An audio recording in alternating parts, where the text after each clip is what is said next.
నమస్కారం. A to Z TV Telugu news కి స్వాగతం.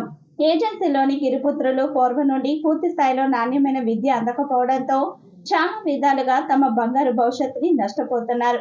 ప్రస్తుత కేంద్ర రాష్ట్ర ప్రభుత్వాలు ఏజెన్సీ గిరిజన బిడ్డల భవిష్యత్తు బంగారం చేసేందుకు, నాణ్యమైన విద్య అందించేందుకు 40 కోట్ల భారీ వ్యయంతో అత్యున్నతమైన ఏర్పాట్లతో ఏకలవ్య మోడల్ పాఠశాలను మంజూరు చేసి పూర్తి నిర్మాణ పనులు చేపట్టి భారీ లాంఛనాలతో ప్రారంభం చేయబోతున్నారు.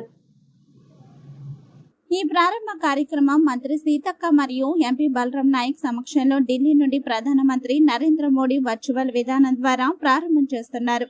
గత 2 సంవత్సరాల క్రితం కొత్తగూడ మండల కేంద్రంలో పాఠశాల నిర్మించేందుకు ప్రభుత్వం నుండి ప్రతిపాదనలు వచ్చాయి. స్థానికంగా రెవెన్యూ భూమి లేకపోవడంతో పక్కనే 5 కిలోమీటర్ల దూరంలో స్థల కేటాయింపు చేయడంతో హంగు ఆర్భటాలతో దాదాపు 12 ఎకరాల విస్తీర్ణంలో బాలురు మరియు బాలికల వేరువేరు విభాగాల్లో విశాలమైన తరగతి గదులు, కట్టుదిట్టమైన భద్రత చర్యలతో క్రీడా వ్యాయామ మైదానాలు, బోధన విధానం, అత్యున్నతమైన ఉపాధ్యాయులను వివిధ రాష్ట్రాల నుండి నియమించి విద్యా బోధన ఏజెన్సీ ప్రాంతంలో పాఠశాల రాకతో ప్రాంతవాసులు హర్షం వ్యక్తం చేస్తున్నారు. గిరిజన విద్యార్థుల కుటుంబాలు రుణపడి ఉంటాయి. బోడ నవీన్ నాయక్, బీజేపీ గిరిజన మోర్చా వనబంధు సెల్ రాష్ట్ర కన్వీనర్.